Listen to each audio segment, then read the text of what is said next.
Ernakulam Maharajas college പ്രിൻസിപ്പലിനെതിരെ old student association 35 വർഷമായി കോളേജിൽ പ്രവർത്തിച്ചിരുന്ന ഓഫീസിന്റെ താഴ് തകർത്ത് ചിത്രങ്ങൾ നശിപ്പിച്ചു എന്നാണ് ആരോപണം.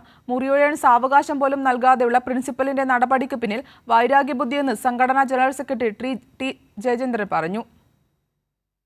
മഹാരാജാസ് കോളേജിലെ പൂർവ്വ വിദ്യാർത്ഥികളുടെ സംഘടനയാണ് ഓൾഡ് സ്റ്റുഡന്റ് അസോസിയേഷൻ. 35 വർഷമായി പ്രവർത്തിക്കുന്ന അസോസിയേഷൻ അനുവദിച്ചു നൽകിയ മുറിയാണ് ഓഫീസായി ഉപയോഗിച്ചിരുന്നത്. എന്നാൽ യാതൊരു അറിയിപ്പുമില്ലാതെ മുറി തകർത്ത് ചിത്രങ്ങൾ നശിപ്പിച്ചു എന്നാണ് ഓൾഡ് സ്റ്റുഡന്റ് അസോസിയേഷൻ ആരോപിക്കുന്നത്. ഒക്ടോബർ 7-ാം തീയതി രാവിലെ അറിയുന്നു, ഞങ്ങളുടെ പൂട്ടിയിട്ട മുറി തല്ലിപ്പൊളിച്ചിട്ട് അത് കയ്യേറി അത് മാത്തമാറ്റിക്സ് MSc ക്ലാസ് മുറിയാക്കി മാറ്റി എന്നാണ് അറിയുന്നത്. അപ്പോൾ അതുമായി ബന്ധപ്പെട്ട് ഉന്നത വിദ്യാഭ്യാസ മന്ത്രിക്കും ഒക്കെ നമ്മൾ പരാതി കൊടുക്കുകയും മഹാരാജാസ് കോളേജിൻ്റെ പൂർവ്വ വിദ്യാർത്ഥിയായ ഡോക്ടർ തോമസ് ഐസക്കിനെ ഈ കാര്യത്തിൽ ഇടപെടുത്തുകയും ചെയ്തു. ഏതാണ്ട് 100 വർഷം പഴക്കമുള്ള ഒരു പൂർവ്വ വിദ്യാർത്ഥി സംഘടനയെ അവിടെ നിന്ന് പുറത്താക്കാനുള്ള ശ്രമം നടത്തുകയാണ്.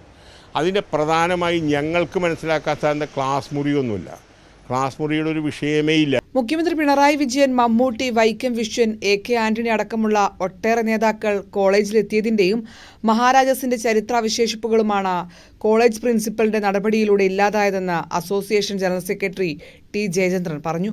എണ്ണിയാലൊടുങ്ങാത്ത ചിത്രങ്ങൾ ഞങ്ങൾ 2008 മുതൽ ഉറുമ്പ് ശേഖരിച്ചു വയ്ക്കുന്ന പോലെ ശേഖരിച്ചു വെച്ച് ഞങ്ങളുടെ ചരിത്രം അടയാളപ്പെടുത്താൻ വേണ്ടി മഹാരാജാസിൻ്റെ അഭിമാനമായി മാറിയ ചിത്രങ്ങൾ ഞങ്ങളുടെ ഓഫീസ് മുറിയിൽ വെച്ചിരിക്കുന്നത് മുഴുവൻ നശിപ്പിച്ച് കീറിക്കളഞ്ഞു. ഇനി ഞങ്ങൾക്ക് ഒരിക്കൽ പോലും അത് റീഗെയിൻ ചെയ്യാൻ സാധിക്കില്ല. കാരണം അതൊരു സമയത്ത് ഞങ്ങൾ ചെയ്തതാണ്.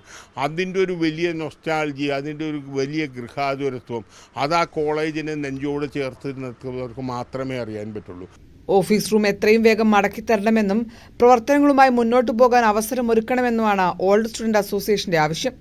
കൈരളി ന്യൂസ്, കൊച്ചി.